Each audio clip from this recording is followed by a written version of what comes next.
I thought I knew what forever looked like. 3 years with Madison, a shared apartment in Portland, matching coffee mugs on the kitchen counter every morning. We had plans, real plans. A ring hidden in my sock drawer, a trip to Crater Lake in December, where I would ask her to marry me. She was my future, or so I believed. Then, one Thursday night, she went to dinner with Trevor, her so-called best friend from college. When she came home at 1 in the morning, there was a diamond ring on her finger. It was not mine. Before we dive into how one dinner destroyed everything I thought was solid, let me know where you are watching from. Drop your location in the comments and hit that like button. Make sure to subscribe, because what I am about to share will make you question whether you truly know the people you trust most. This is not just about betrayal. This is about what happens when you ignore every warning sign because you want to believe in someone. Now, let me take you back to when my world started cracking. Madison and I met 5 years ago at a tech startup downtown. She worked in the design department, I was in software development. We started dating after 3 months of what everyone called obvious chemistry. Our relationship felt easy, natural. We moved in together after a year, splitting rent on a one-bedroom apartment near Hawthorne. Sunday nights we cooked together. Weekends we drove out to the gorge or hiked Forest Park. She loved taking photos of wildflowers. I loved watching her get excited about tiny purple blooms most people walked right past. We opened a joint savings account 2 years in. It started small, $100 each paycheck. By year 3, we had $15,000 saved. That money represented our future. A down payment on a house. Maybe a wedding. We talked about buying something small in Southeast Portland, maybe near Division. A place with a yard where we could get a dog. Madison wanted a golden retriever. I wanted her to have whatever made her happy. I bought the engagement ring in September. A simple solitaire 1-carat classic style. It cost me $8,000, which I saved separately. I planned to propose at Crater Lake in mid-December. We had reservations at a cabin. I imagined her saying yes, with snow falling around us, the lake frozen and impossibly blue behind her. Everything felt right. We were building something real. Then Trevor moved back to Portland. Madison mentioned him casually one October evening while we were making pasta. He was a friend from University of Oregon, someone she studied with during sophomore year. They lost touch after graduation when Trevor took a job in San Francisco. Now he was back working remotely for some startup. She said it like it was nothing. Just an old friend reconnecting. The first few weeks, I barely noticed. Trevor called occasionally. Madison would step into the bedroom to chat for 10 or 15 minutes. I did not think much of it. She had plenty of friends. I trusted her completely. But then the calls became more frequent. Every other night. Then, every night. Madison would laugh at something Trevor said, that bright, genuine laugh I used to think I caused. When she hung up, she would seem distant with me. Distracted. Trevor started suggesting they meet up. Coffee on Wednesday mornings before work. Lunch on Fridays. Madison always asked if I minded. I always said no, even though something tight wound itself around my chest every time. I did not want to be that boyfriend. The jealous, controlling type. So I swallowed my discomfort and told myself I was being ridiculous. She told me Trevor was going through a bad breakup. He needed support. Madison was just being a good friend. That made sense. I wanted it to make sense. So I ignored the way she checked her phone constantly during dinner. I ignored how she stopped reaching for my hand when we walked. I ignored the distance growing between us like fog rolling in from the coast. By late November, Madison was different. She came home from work and went straight to her phone instead of asking about my day. She stopped suggesting we cook together. Some nights, she reheated leftovers and ate in front of her laptop, typing messages and smiling at the screen. When I asked what was funny, she would say work stuff or just memes. But I saw Trevor's name flash across her notifications more than once. Our physical intimacy disappeared. She was always too tired, too stressed about a project deadline, too much of a headache. When I tried to talk about it, she got defensive. She said I was being needy, that I did not understand the pressure she was under. I backed off. I gave her space. I told myself this was temporary. Every relationship has rough patches. Then, Trevor suggested dinner. A special dinner to celebrate 10 years of friendship. Madison was thrilled. She told me about it 4 days in advance, her eyes brighter than they had been in weeks. She asked if I minded. Again, I said no. What kind of partner would I be if I could not trust her with an old friend? The night of the dinner, Madison spent 2 hours getting ready. She wore a dress I had never seen before, dark green with a low back. She curled her hair, put on makeup more carefully than she did for our anniversary. Sprayed perfume I bought her last Christmas, but she claimed made her sneeze. When she walked out of the bathroom, she looked stunning. She also looked like she was going on a date. I asked what time she would be home. She said probably around 10. The reservation was at 7, so that seemed reasonable. She kissed my cheek, distracted already halfway out the door in her mind. Then she was gone. The apartment felt enormous without her. I tried to watch a movie. I could not focus. I kept checking my phone. 10 o'clock came and went. No message, no call. By 10:30, I was pacing. At 11, I called her. Straight to voicemail. I texted. No response. Midnight passed. I called again. And again. Nothing. My mind went to dark places. Car accidents. Something terrible happening. I almost called hospitals. Then, at 12:30, my phone buzzed. A text from Madison. Sorry, phone died. On my way home. Relief crashed through me so hard I had to sit down. But underneath the relief was something else. Anger. Confusion. Why had her phone been dead for hours? Where had she been until 12:30 in the morning? At 1 a.m., I heard her key in the lock. I was sitting on the couch, light still on. Madison walked in looking flushed. Her eyes were bright, almost feverish. Her lipstick was gone, but her hair was still perfect. She smiled when she saw me, this strange, distant smile, like I was someone she barely knew. I asked why she was so late. She said time got away from them. They went to dinner, then walked around downtown, then got coffee. Trevor was going through so much, she said. He needed her tonight. She said it like that explained everything. Like I should understand why she disappeared for 7 hours without a word. Then I saw it. The ring. A diamond catching the overhead light sitting on the fourth finger of her left hand. My brain stuttered. I stared at it, trying to make sense of what I was seeing. That ring did not belong there. I had a ring. In my sock drawer. Waiting for the right moment. This was not that ring. What is that? I asked. My voice sounded strange. Hollow. Madison looked down at her hand like she had forgotten it was there. Then she looked at me. For a second, something like guilt flickered across her face.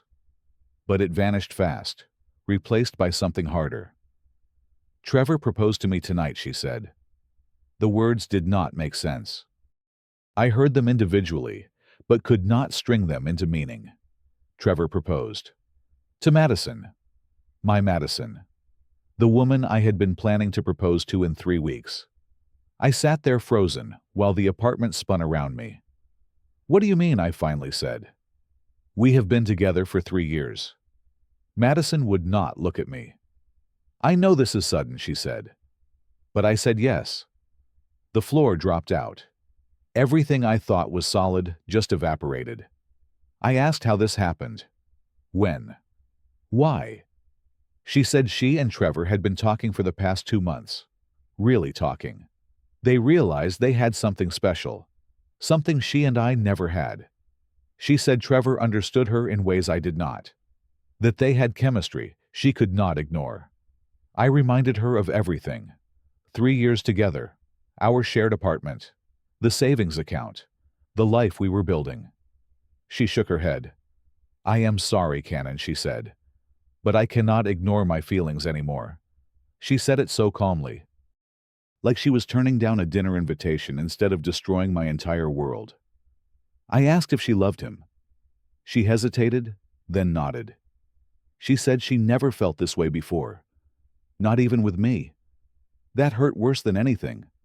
All those years, all those moments, I thought we were happy. She was just settling, waiting for someone better. Someone like Trevor. Madison said she was going to pack a bag. She would stay with Trevor tonight. We could figure out the apartment and everything else later. I watched her walk into our bedroom, the room where we slept together for 2 years, and pull clothes from the dresser. She moved efficiently, like she had been planning this. Maybe she had. She packed a small suitcase, grabbed her toiletries from the bathroom, put her laptop in its case. The whole time I sat on the couch, unable to move, unable to process that this was really happening. When she was done, she stood by the door with her bag. She said she was sorry again. Then she left. I sat there for hours. The apartment was silent except for the hum of the refrigerator.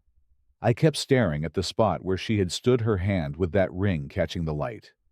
The woman I loved was gone. The future I planned was gone. Everything I thought I knew turned out to be a lie. I did not cry. I just sat there feeling everything and nothing all at once. The first 3 days were a blur. I called in sick to work. I could not eat, could not sleep. I lay on the couch, staring at the ceiling, replaying every moment of the past 2 months, looking for signs I missed. They were everywhere. How had I been so blind? My best friend Jake came over on day 3. He found me unshowered, the apartment a mess, takeout containers piled on the coffee table. He made me get up, made me shower, told me I could not let this destroy me. On day 4, Madison texted, "We need to split the savings account." Just like that. "No, how are you?" "No, I am sorry. Just business." She wanted her half of the $15,000. Actually, she wanted more than half. She said since she contributed more in the beginning, she deserved 60%. $9,000. That text flipped something inside me. The grief turned to anger. Cold, clear anger. She was not just leaving me. She was trying to take everything we built and walk away clean. Like I was nothing. Like what we had meant nothing. I texted back that we would split it 50-50, and we needed to talk about it properly. She did not respond. That night I could not sleep. I kept thinking about the timeline. Trevor proposed after one dinner. That did not make sense. You do not propose to someone after a few months of phone calls and coffee dates. There had to be more to this story. So I started looking. I pulled up our joint bank account on my laptop. Madison had access, but we agreed to tell each other about any purchases over $100. I started scrolling through the past 3 months of transactions. At first, nothing stood out. Groceries, utilities, gas. Then I saw them. Charges I did not recognize. A restaurant called Le Pigeon. Dinner for two, $180. 3 weeks ago. Neither of us went to Le Pigeon. I kept scrolling. Another restaurant, Canard, $140. A hotel charge, $220 for a boutique place on the coast. All in the past 2 months. All charged to our joint account. My hands were shaking. Madison had been taking Trevor out to fancy dinners with our shared money. Money we saved for our future. She was funding their relationship while I sat at home believing she was working late or having girls' nights. I kept digging. Found more. Coffee shops, bars, a wine tasting tour in Willamette Valley. Over $2,000 spent on Trevor in 2 months. Then, I found something worse. A charge from a jewelry store downtown, 3 weeks ago. $950. I stared at it. The date was 3 days before Trevor supposedly proposed. I called the store the next morning, told them I was checking on a purchase my girlfriend made. The woman on the phone pulled up the transaction. She described exactly what was bought. An engagement ring. Simple solitaire. She said a young woman and a man came in together, spent an hour looking at rings, and the woman paid with a debit card. Madison bought her own engagement ring. With our money. Trevor did not propose. This whole thing was staged. They planned it together. I took screenshots of everything. Every restaurant bill. The hotel. The ring purchase. My phone was filling up with evidence. Then I did something else. I looked up Trevor online. Found his Instagram. He posted regularly. Photos of his life in Portland. His apartment, coffee shops, and photos with a woman. Tagged Leah. They were together in most of his recent posts. Hiking. At restaurants. Her head on his shoulder. The most recent photo was from 2 weeks ago. Trevor was not going through a breakup. He had a girlfriend. Madison lied about that too. I looked at Leah's profile. She lived in San Francisco. Her bio said long distance is hard, but worth it. She posted about visiting Portland soon. About how excited she was to see Trevor for Christmas. My stomach turned. Trevor was playing both of them. Madison had no idea. I sent Leah a direct message.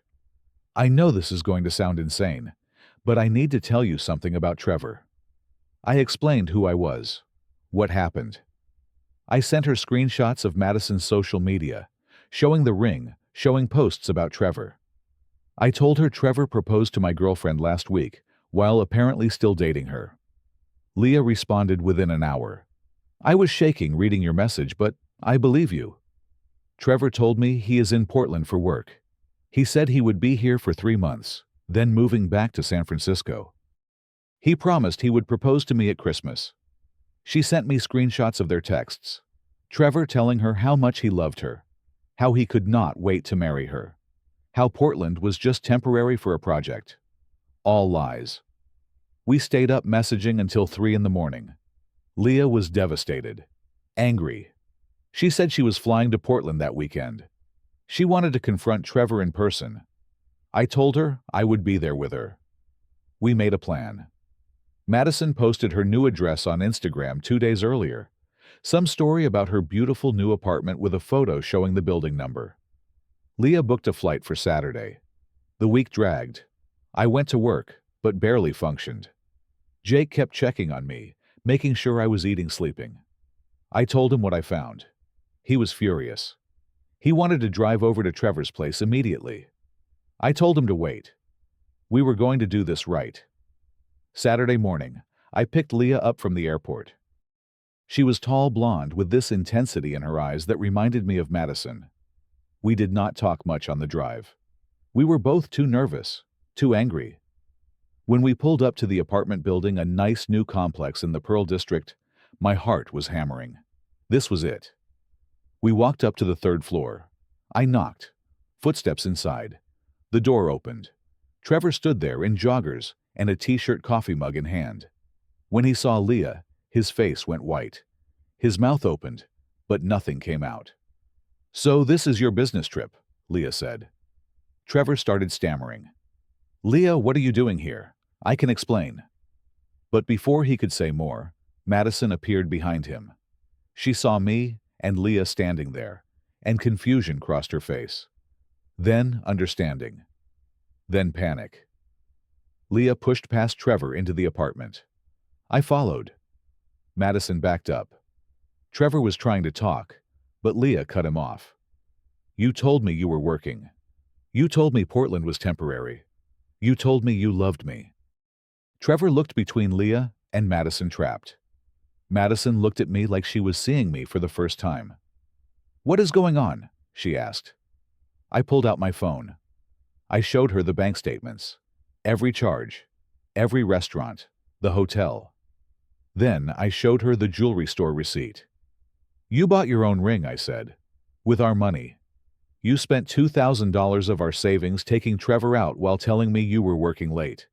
You created this entire fake proposal." Madison tried to speak, but I kept going. And Trevor did not leave anyone. He has been dating Leah this whole time. Look, I showed her Leah's Instagram, their photos together, their messages, Trevor promising to propose at Christmas. Madison stared at the screen. Her face drained of color. Trevor started making excuses. Said he cared about both of them. that it was complicated, that he never meant to hurt anyone. Leah laughed sharp and bitter. You proposed to her while planning to propose to me. That is not complicated. That is sociopathic. Madison turned on Trevor. You said you loved me. You said we had something special. Trevor could not look at her. Madison then turned to me. The engagement was not fake, she said. I really thought he wanted to marry me. Her voice cracked. I realized she did not know either. She thought Trevor chose her. She thought this was real. Now she was learning she was just another woman he was lying to. I felt nothing looking at her. No satisfaction. No pity. Just emptiness. You spent our money, I said. You lied for months. You destroyed what we had for someone who was lying to you the whole time. You two deserve each other. But you do not deserve my money or my time. I told Madison she owed me every dollar she spent from our joint account without permission. $2,000 for Trevor, $900 for the ring, plus her half of the savings. I wanted it all back. She tried to argue, but I cut her off. Or I go to a lawyer. She knew I was serious. Trevor and Madison started arguing then, blaming each other. He said she came on too strong. She said he led her on. Leah and I stood there watching them implode. Then we left, walked out while they were still shouting. In the hallway, Leah looked at me. That was satisfying, she said. I agreed. I drove Leah back to the airport. We exchanged numbers, promised to update each other. She said she was done with Trevor. I said I was done with Madison. We wished each other better luck next time. The following Monday, I contacted a lawyer, sent him all the evidence. Madison violated the terms of our joint account by making large purchases without my knowledge or consent. The lawyer sent her a formal letter. She had two options: pay back everything she owed or go to court. Madison chose to pay. Over the next 3 weeks, she transferred $17,000 into my personal account. The $2,000 she spent on Trevor, the $900 for the ring, her half of the savings, and some additional fees the lawyer said she owed for misusing joint funds.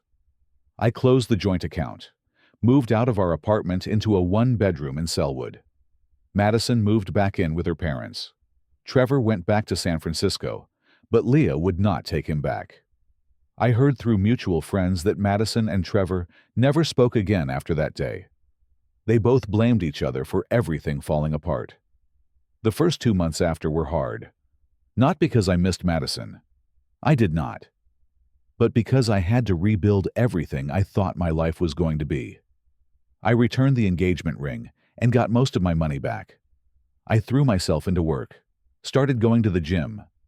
Jake dragged me to a climbing gym one Saturday, and I got hooked. The physical challenge the focus required, it helped quiet my brain. Through climbing, I met new people, a group that went to Smith Rock every other weekend. I started joining them.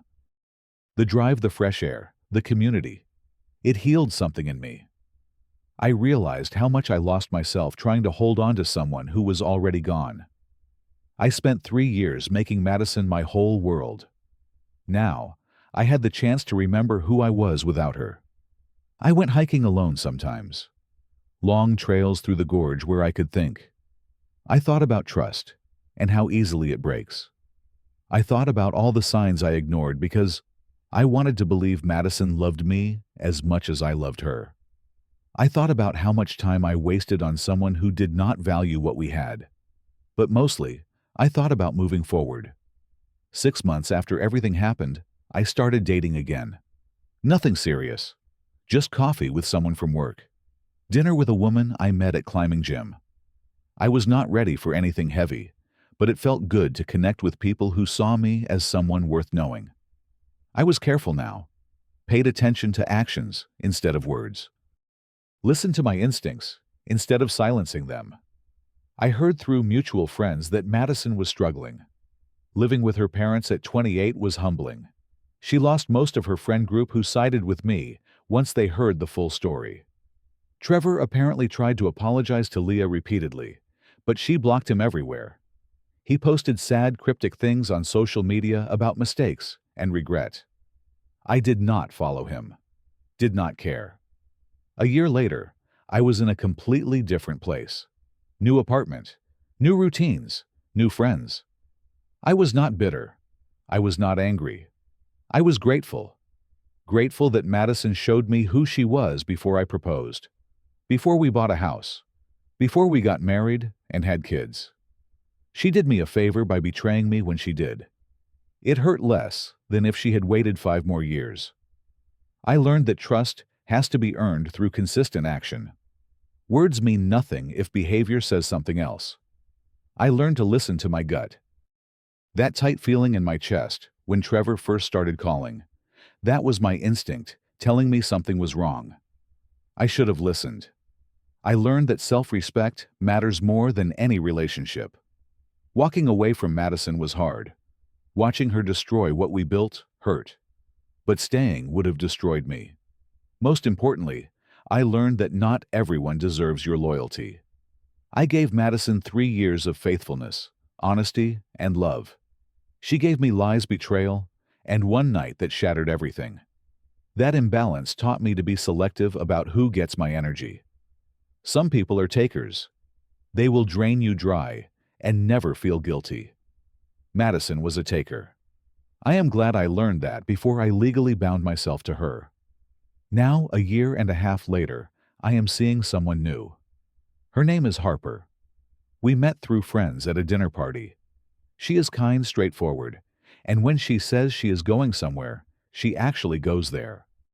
It sounds basic, but after Madison, basic reliability feels like a miracle.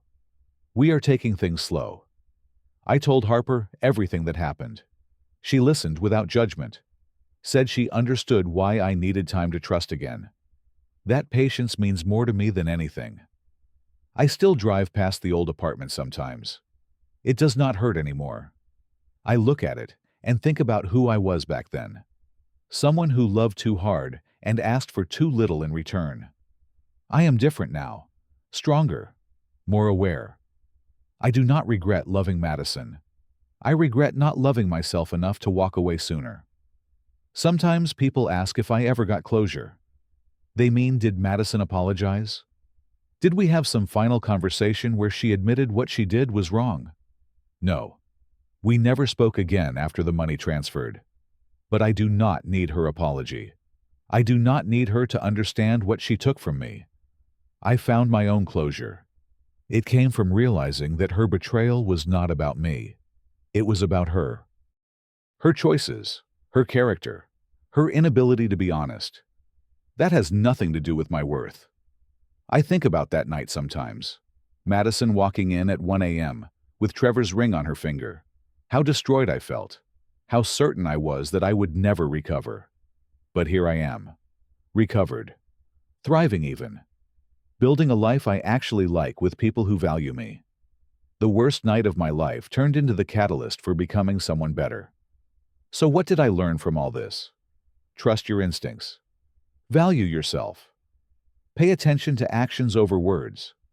Do not ignore red flags, because you want someone to be who you hope they are, instead of who they actually are.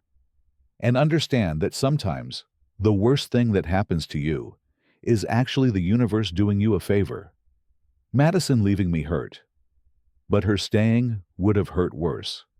I did not just lose her that night. I found myself. And honestly, I would not change a thing. Now I want to hear from you.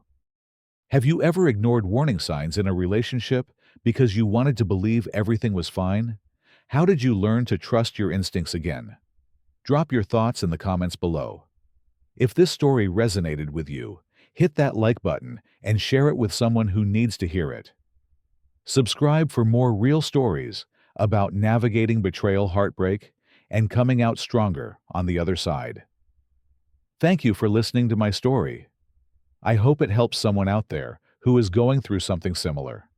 Remember, you deserve people who choose you clearly and consistently. Never settle for less. Take care of yourselves out there, and I will see you in the next one.